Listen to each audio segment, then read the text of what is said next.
Good morning, everybody here listening to Community Watch and Comment once again on WPFW 89.3 FM.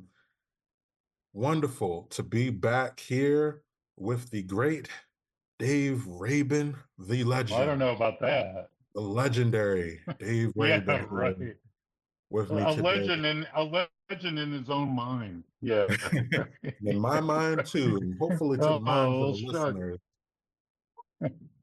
So yeah, I've got Dave Rabin here. We're here together doing the show, and it's great to be with you this Tuesday morning. And we've got a very important show lined up for everyone today. We'll be diving deep into some critical issues affecting Maryland, especially. Sorry, DC folks, you're going to have to learn about some stuff in Maryland, but I think it's a lot that's applicable to things going on in DC as well. So we'll be hearing from Janna Park from PG Changemakers, who'll be talking about a couple of issues.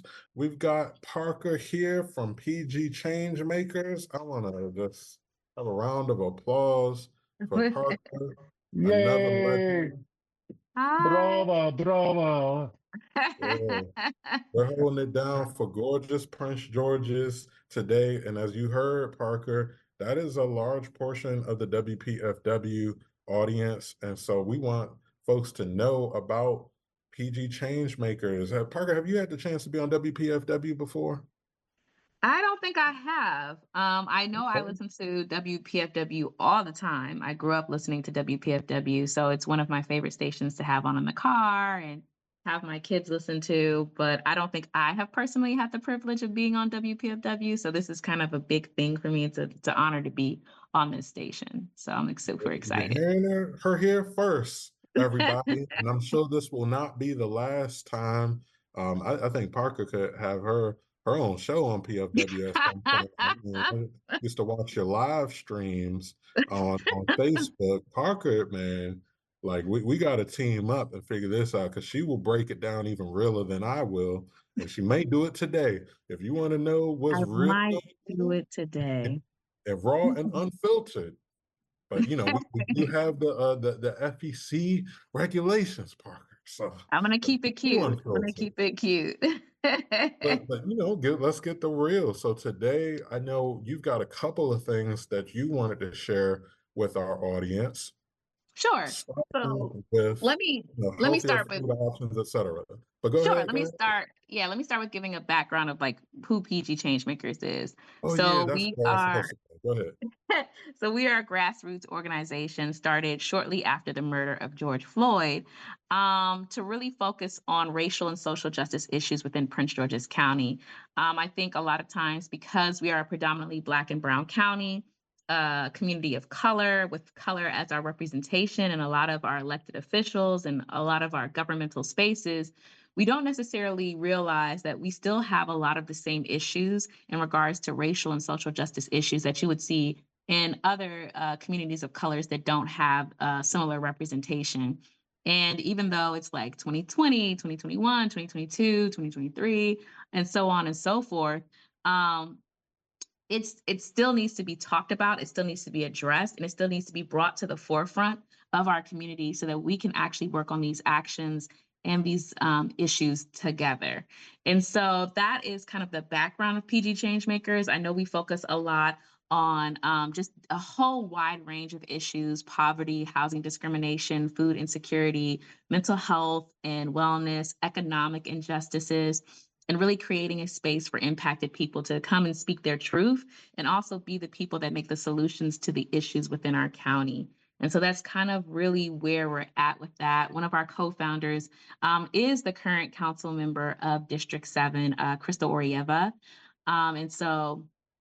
She was actually one of the co-founders for PG Changemakers, and we continue to do work all throughout the community. And we have a wide range of campaigns that I'm definitely going to talk to you guys about.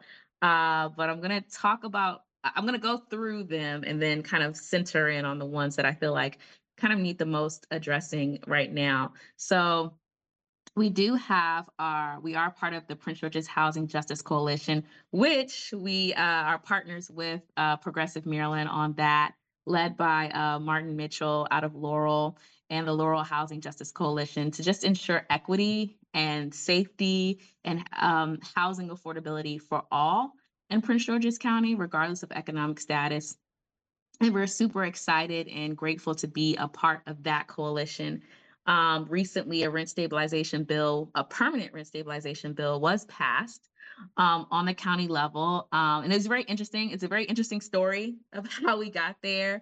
I know the council member Orieva had previously put the bill in about a year ago or so, and they requested to have a task force. So during COVID, we had this temporary rent stabilization bill, and the council member was working on a task force to draft a bill that everyone would be happy with. And then Councilmember Ivy put forth a bill heedless of that particular process that did not Mhm. have the voices of the people or the voices of the residents in context to how the bill was drafted. And essentially, the bill had to be heavily amended to get the voice of the people in by Councilmember Orieva to get to the bill that we have today. So I Yeah. know a lot of people are under the impression that Councilmember Ivy is behind the bill because she introduced it, but a lot of the points of the bill that the community wanted and that would benefit renters that actually came from Councilmember Orieva amending the bill. And it's really important to understand nuances of like that when we talk about legislation, because there will be people that'll take credit for things that really weren't intentionally created to benefit the people that they should have. And so it's important to understand that in order to move forward. Yeah. Um, just kind of those issues. So that was one thing that we're proud of. Yeah. And I know I you were, think, I want to pause. I know you were a part of this coalition too. Like, what oh, did you think? absolutely. Yeah, I mean that sometimes like folks will sponsor some legislation to be able to control the process. In that Mhm. case, I mean it's a politically deft maneuver right there, and rent stabilization has certainly been a popular issue, and I'm glad that it passed. But Mhm. there was a lot that was even left out in the final legislation Mhm. that passed through the council. And before I go further into it, I want to make sure that I drop the number for folks to be able to call in, because you can jump into this conversation as well. And that number is 202-588-0893. And I got that number right. I think I know that one right there. If you want to give, if you feel the spirit to move, that's 202-588-9739. But yeah, so I mean, Parker, would you mind mentioning just some of the things that were left out of the final rent stabilization bill as you know it? Like what particular pieces were left out? Yeah, I know one of the big ones was kind of, so first off, making sure that we included builds after 2000. The current restabilization bill only has it at housing properties or such that are 2000 up. But that means that we have housing properties that are like 25 years old coming in January that are not included within the bill. There's also some like caps on other things, making sure that there was not a point in where, if I remember correctly, just a different way for landlords to drive up rent in different capacities. And then even the 4.5%, I mean, that's a little high for seniors. I think that was negotiated down, but we really wanted a 3% cap for seniors. And I think it's very important to highlight, you know, we had to fight for what was in, and what was in wasn't even really what we were asking for. Uh-huh. And when you don't get what you're asking for, you have people that are still struggling, that are still having issues. Those are two things that I can kind of think up off my head. But I know there was one other one um, that was definitely an issue in context to really protecting renters. Can't remember the top of my head. But I know that those are the big things, making sure that we have builds after 2000, and then the 4.5, and then other issues in context to landlords being able to increase rent in other little maneuverable and sneaky ways. And what was really Yeah. interesting about the rent stabilization bill that Ivy put forth without um, the amendments was that this was kind of modeled after Montgomery County without taking into account that Montgomery County has a different, you know, tax and income structure than Prince George's County, as well as they have a different um, they just have a different tax and income structure than Prince George's County. So it's just interesting that we're basing legislation for our residents and their specific needs on a whole other county that doesn't really have the same residents or population or tax and income base. So what's going to happen now with the rent stabilization fight? I know the coalition is still together, and there was a lot that was left out, as you just mentioned. What are some of the next steps there? Well, the next steps are, we're a coalition of over 20 organizations who all do their own part to really make sure that we move this legislation forward. From PG Changemakers providing education, from Martin pushing the legislative piece with progressive mail-in, from LAR making sure that people that are reentry can have quality access and equity as well. So all of us are going to come together to make sure that this legislative cycle in the fall, our voices are still heard in those additional points that are missed out of the rent stabilization bill at the beginning are put in on this legislative cycle. But we're going to need help. We're going to need people who really kind of stand with us and come out and say, yeah, you've done the rent stabilization, but it doesn't go far enough and you need to keep pushing. We need people to come out and make sure that they do that. It was one of the elements that was left out, like eviction protections of some sort, or like some repairs or something of that nature. Like eviction protections, making sure that repairs are on par with like, how you live there and how long you've lived there. You have people that are like 10, 15-year renters and their rent increases by 500, 300, $600, but there's no improvement to their housing, their quality of life, or anything like that. If you're going to sit and increase rent, it needs to be tied to renovations within the particular units and things of that nature. Got it. Okay. Well, no, thanks for giving an update on all of that. And I think we actually can dive into a whole bunch of topics today, now that I think about it, because I want to get your take on a couple of things. Oh, Um, okay. but let's let's start with what you initially came here for today. I Yes. know you're talking about a policy to help provide healthier food options for people incarcerated in Prince George's County. And so, what is going on with that? What are folks eating inside of Prince George's jails? What's going on with the health inside of uh, places of incarceration in the county? Sure. So I want to frame this in context to what's going on. And then I want to also frame it in context to our particular coalition. So PG Changemakers is working with Life After Release, a nonprofit that focuses on reentry citizens and citizens that are in the criminal justice Yep, shout space. out to them.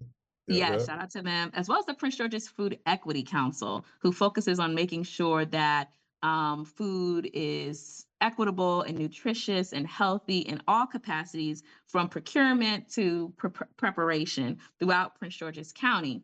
And one of the things that we really wanted to focus on was increasing the quality of food and care within the Prince George's County jail facility of the Upper Marlboro jail facility. To be clear, Prince George's County does hold different jail facilities, but some of them are on the state level, and the only one that's on the county level is the one in Upper Marlboro. This has been a years-long project. We have been educating and advocating with our partners, leading in some capacities to ensure that we change the food and quality of food within that space. And it started out a little bit rough. Recently, within the past year, the Prince George's County DOC um, has changed leadership. So they have a whole new deputy, or I guess superintendent, in charge of the DOC, and he is wonderful. He is amazing. In our partnership, we have actually gotten a lot more accomplished in moving what we need to move forward in context to the food in jails within that space. But prior to that, they had a different set of leadership, and the information that we were getting from the incarcerated individuals, our incarcerated loved ones, our residents, because I think it's very important to remember that those people that are incarcerated are still residents of Prince George's County. They're still someone's sister, brother, mother, cousin. They're still our family members, and they deserve to have quality food while they're incarcerated so that they can come out in their best shapes and re-enter into society without the risk of recidivism. And so what we were getting, when we started this project was just roadblock after roadblock. We did a whole study with formerly incarcerated individuals in context to their experiences with the food in that carceral space. And they talked to us about improper temperatures for food, small portions, dietary restrictions based on religion and health not being followed, food being used as a punishment. All these things came out in our study, and we have that on our website. And we continually try to engage with the PG Prince George's County Department of Corrections on these issues. And it wasn't until the leadership changed that we were able to engage with them and start moving things forward and getting a better understanding of how we could tailor our advocacy to their own needs to provide those important things to the incarcerated individuals. So again, initially and before all of this, and that's not to say the food is perfect now, there's still some things that we have to do to make sure that we can really support the quality of food that is within the carceral space. But initially, we got reports that food was molded, food was had improper temperatures. And for anyone who knows, it's like you're getting a cold salad that's hot, or you're getting hot food that's cold, and how those temperatures mess with your digestion. We had people who had dietary restrictions based on their health, liver functions, pregnancy, things of that nature. That wasn't being honored. We had people who had dietary restrictions based on their religion, and that wasn't being honored. And so Yeah. subsequently, we took all that data, we created with our partners, we created policies that would really reinforce making sure that they had healthy food. And we're excited to see those policies eventually get put into place in the upcoming months on the county level, as well as pushing this for the state level as well. Yeah. So I want to just step back for a second and Mhm. just, just emphasize how important the conversation that we're having is, because a lot of stations are not having these types of dialogues and discussions about what's happening to the folks that often get overlooked, the people who are incarcerated and who can often feel left behind. I, for one, didn't realize that this particularly was going on. Some of these things that you're naming, from just dietary restrictions related to one's religion or health conditions, pregnancy, things of that nature, is not being honored. And this, to me, is like a key part also of reentry. And you made a good connecting point for that, because as people come home from incarceration, we also have to think about like their overall health coming home, because they're often coming home without even health care or things of that nature. And these conversations where you learn about this stuff happen here on WPFW. So again, 202-588-9739, or you can donate on WPFWFM.org, right? And Dave, did I get all that right for folks? I think it's pitch perfect. They say you can judge a civilization by how its incarceration system is run, how are the prisons run. And this is, how are we going to be judging the county and the county government by evaluating how, incarcerated individuals who are in a vulnerable position, they need decent food. It's extraordinarily important. You're hearing about food being used as a weapon in Gaza. Withholding food. Mhm. That's a war zone. It's absolutely horrific. We're not in a war zone in PG County, and incarcerated individuals need to be taken care of. And you want to Yeah. get back to Ms. Parker and Changemakers, take it away. Well, no, I just want to reiterate how important it is to just really support local radio stations like this, because it just gives out information that you otherwise wouldn't receive from from a different perspective that you otherwise wouldn't get. And you have to do that. Well, we'll get it back to it, Parker. So the question I wanted to come back to, right? So Mhm. with all this being said, so what is the mechanism to solve this particular problem? Is this something that, because I know the jail system is like complicated to me. It's like, state, county, I don't know, right? Like, so who can do something about it, and what can be done? That's a good point. So, a good question. So, on the county level, the county council would be the ones to provide legislation or policy directives, legislation that would kind of create policy directives for our Prince George's County DOC. The state of Maryland obviously would go from the Maryland General Assembly. They would create legislation that would, you know, center the policy on the state level, and then federal. That's a federal thing in context, not a federal thing, but federal spaces, federal corrections, that would be a federal legislation that would conduct their own policies.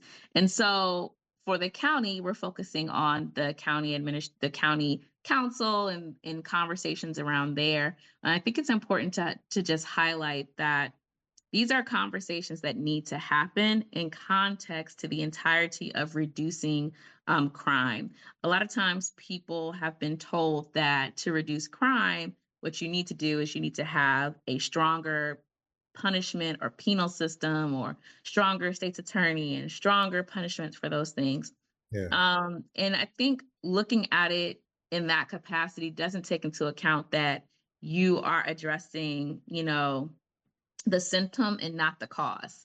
And when you address the cause of something, that's how you reduce it. And so making sure that people who have previously committed crimes or been convicted of crimes, when they come out of incarceration, ensuring that they are in the best place to re-enter into society, to not reoffend, that's part of dealing with one of the causes of increased crime or violent crimes. And that is a holistic thought process. It's not just food. It's mental health services. It's making sure that they have their proper medication. It's making sure they have all the information that when they come out, they already have maybe a job lined up, housing lined up. This is just one of the things that we're doing to address this. And it is important for them to have quality food so that their health is in a space where they can come out and get jobs and things of that nature. And it's also about respecting people from the perspective of, the punishment is the removal from society. Anything above that isn't isn't appropriate in context to our people coming back to our community. that's an important point right there, right? Like they're already removed from family, friends, neighbors, right, and removed from opportunities in many ways, right? Like, so that's punishment enough, right? Once again, if you like to call in, please don't hesitate to join in on the conversation. That's 202-588-0893, 202-588-0893. And you can also call in and tell us about how much you just donated. Oh, we have a caller. So let's go ahead and go to the caller. All right. So we've got somebody calling in. Hello, welcome. You're on the air with Janna Parker and myself, Larry Stafford Jr. on Community Watching's Comment. Hi. Hi. And what's your Great. name? Where you calling from? Hi, my name is Denise, calling from Maryland. Okay. And All I right. just Well, want, go ahead with your question or comment. yeah, thank you for the dialogue today. I do find it interesting based on a personal experience with a friend that was incarcerated. Within his first year, he noticed the way the food was being served to all different races in the prison system. And he brought to my attention because he questioned them about eating a salad, and you had to be of a certain religion. So he had to change his religion in the prison system just to get a decent meal, as if, black folks don't eat healthy, like black folks don't eat salad. Everything else was high sodium, a lot of beans, a lot of fatty products that was unhealthy. And Mm-hmm. plus he was a diabetic. So you would think they would try to tweak the diet. And my husband, well, that person, he ate salads every day at home. So eating a salad, it was a norm for him. But he found it interesting how when he was in the system, how they dealt with different races and different cultures. So I guess by default, if you're black, you only eat certain low type of pork and beans, that mentality. So my question is, how do we change the mentality? Because this has been a culture in society for numerous of years. Thank you. No, thank you. So first of all, thank you so much for sharing your experience. I think it's important to understand that we uplift the voices of those who have had the experiences directly.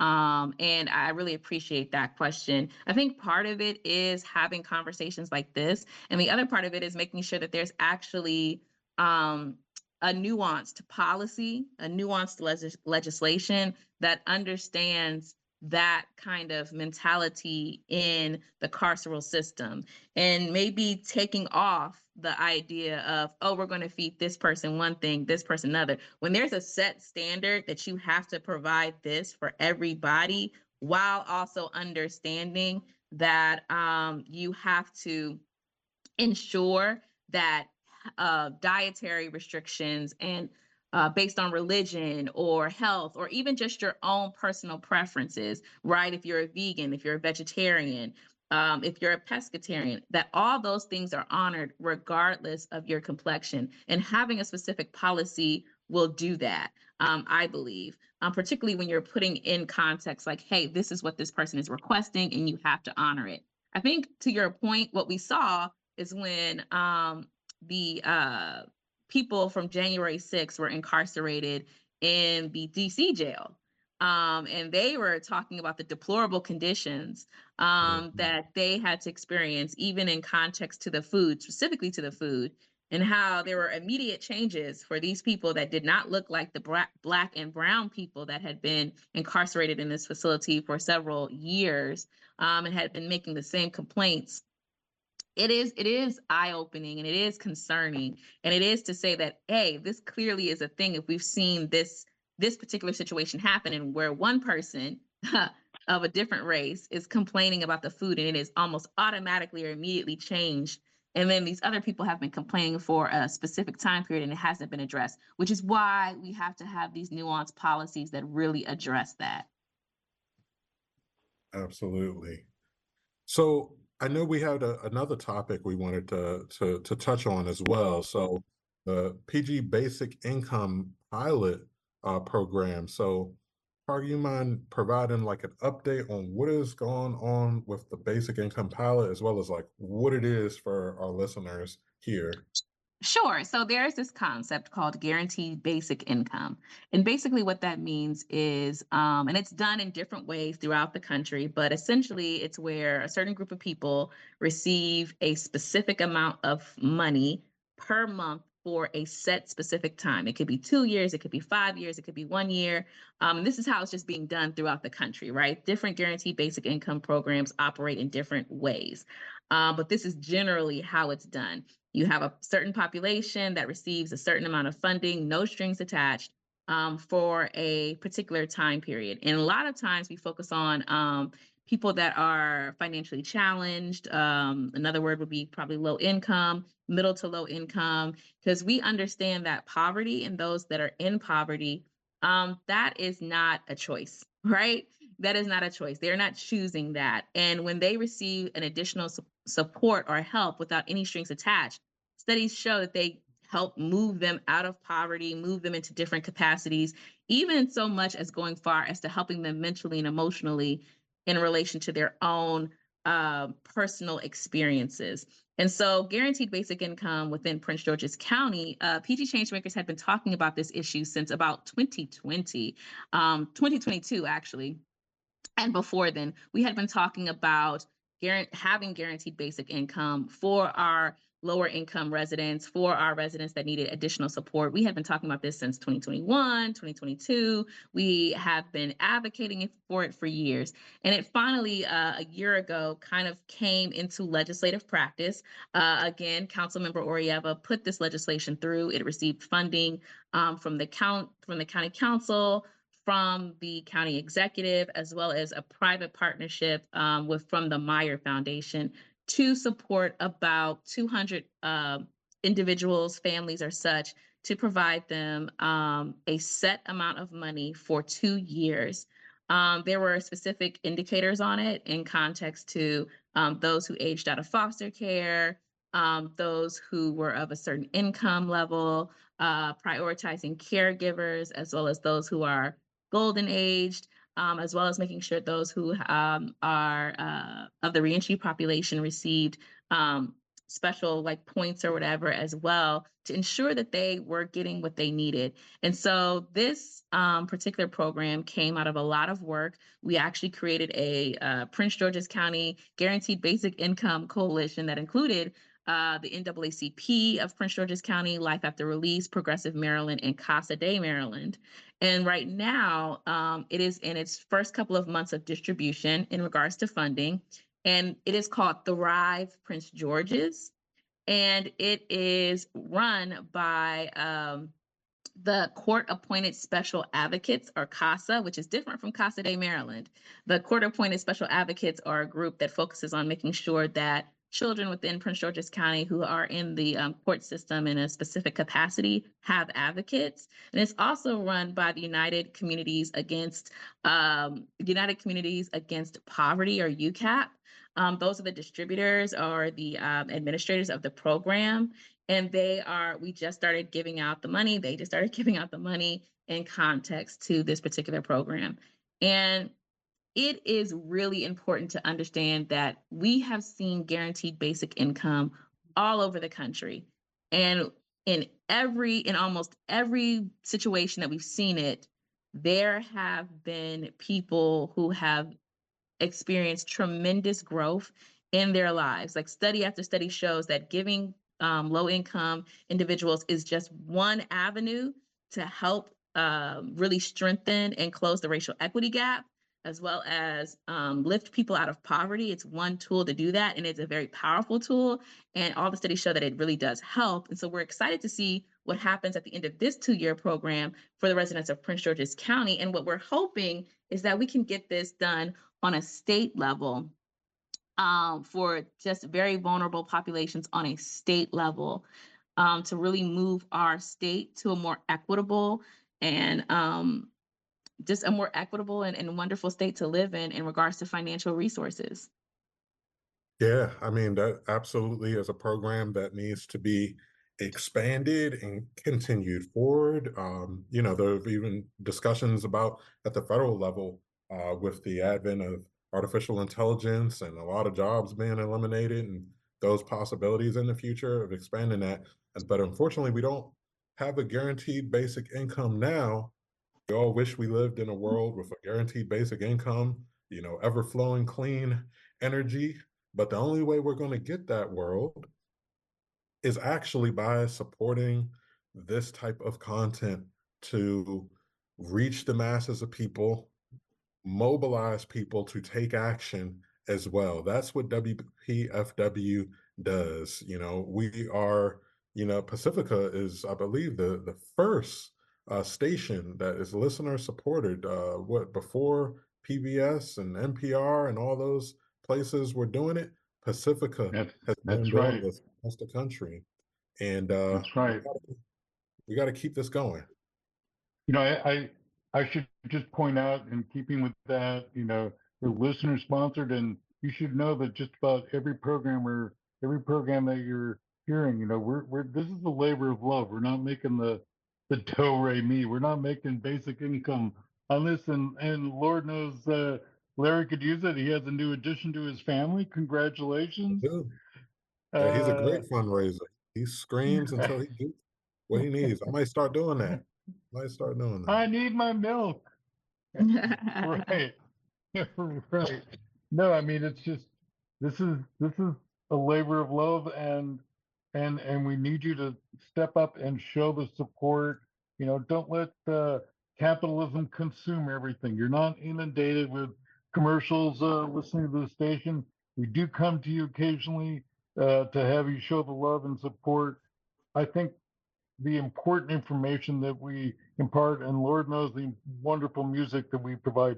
I want to get back to this conversation with Parker because I had a question for you. So the pilot, it took place in Prince George's, what was that, last year, earlier this year? What were some of the results that you saw? How did people respond to those results? Like what happened there? So definitely understand that there is a huge need for this in the county. I think we only had about 250, 200 slots for the entire program, but UCAP received over 5,000 applicants.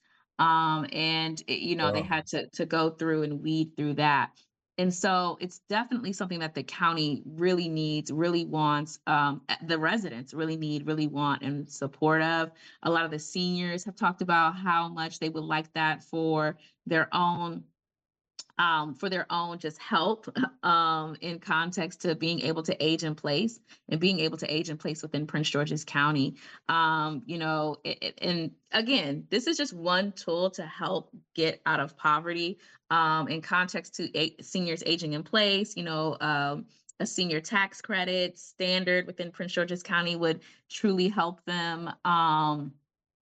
In a lot of capacities, regardless of certain income or at a certain income level. So, but this is just one of them. We also saw that a lot of people were really talking about how it could help their families from the perspective of them taking a new class and then therefore having a different level of education to apply for a better job, for them to be able to move out on their own and have a sense of independence and stability. Some people were talking about being able to afford childcare or putting their children in actual after school programs. Other people were talking about how they were utilizing the funds to, go and receive mental health supports, right? And we've seen that in a lot of the different administrations of this program throughout the country. And so just the fact that there's such a need for this and how the people are utilizing it, because I think there's this really ugly stigma tied to people in poverty, that they're choosing to be in poverty, that they don't know how to spend their money, that they're wasting it. And the reality goes into they just don't have enough money, right? They just don't have enough to be able to move from one place to another in context to where they are at financially. When you provide them that extra support, that's what they're able to do. And so we just found that there's a huge need for it. And this is like 5,000 people in context to the people that were aware of it, aware of the program, and that met the qualifications. I think I had people that were reaching out to me that were like, hey, I didn't even know about this program. And subsequently, I want to apply for it too. So I just see a huge need for it on the county level. And I know that there is talks about it being on the state level, and there's just a lot of communication around that, and then what that would look like. It wouldn't be, I don't know if it could be a standard like policy blanket for everyone. I mean, we would want that. Who wouldn't want that for our residents? But maybe starting off by focusing on the most vulnerable populations as much as possible to ensure that we have what we need to get people to a different place. And so I know last legislative cycle for the Maryland General Assembly, Senator Nick Charles out of District 25 submitted a guaranteed basic income Oh, legislation for veterans that were disabled, that came out of the military in a certain time period. And that's very, very important because Maryland is a huge military state. We have a lot of uh, bases throughout the state of Maryland, but we also have bases in the surrounding Virginia and DC area. We're headquarters for a lot of military operations, as well as the fact that a lot of our military veterans reside in the state of Maryland. And just this is a huge, huge. We have the naval base in Annapolis. I'm sorry, the naval. We have the Naval Academy. Academy in Yep. Annapolis. Like, this is a huge area. I'm Air Force. I'm a little biased. Air Force. But this is just a huge military state. And so it is my hope that he will resubmit it this year and that we can get the support to get it passed because it's extremely important. But we're running short on time. We got 5 minutes, but just Okay. really quickly, what can you tell the listeners here? Like, what are some of the next steps with each of these bills, and how can they get involved? Sure. So, and I would definitely love to come back and join you guys and talk more about what's going on in the county, politically or otherwise. Maybe not necessarily with my PG Changemakers hat on, so I can be a little bit more I could be a little bit more un-FCC, but no. So for the guaranteed basic income, you can definitely reach out to PG Changemakers at pgchangemakers@gmail.com for us to provide information and education on the program and how you can get involved and who you can reach out to for your own level of advocacy outside of our particular program. And the same for the Food in Jail Should Heal Not Harm, particularly if you have been a person who's incarcerated or been an impacted individual. Definitely reach out to those, that email right now. Okay. Well, thank you so much, Parker. I really appreciate it. Appreciate you joining. I definitely want to have you on again sometime soon because we got to get into the nitty gritty on some of the stuff that's going on in Prince George's County. We've got a whole lot of shenanigans, and I think next time we will cover much of that. There's some special elections coming up. There's some special elections not coming up. A lot of stuff happening, but really appreciate your time here. So definitely, listeners, look forward to us bringing Parker back on. We are out of time. Please show the love. Call in. It's been great being with you, Larry, and we'll be with you next week. We're out of time. All right. See y'all next week on Community Watch and Comment. Take care.